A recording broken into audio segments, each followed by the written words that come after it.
কলিজার পাখি রে দিলি তুই ফাঁকি রে, এত জ্বালাশয় না আমার এই পরাণে।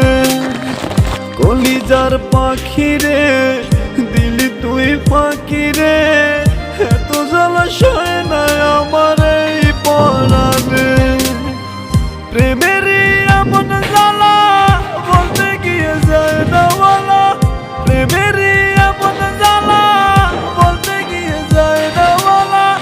আপন মানুষ পার হইয়া যায় স্বার্থের কারণে। কলিজার পাখি রে দিলি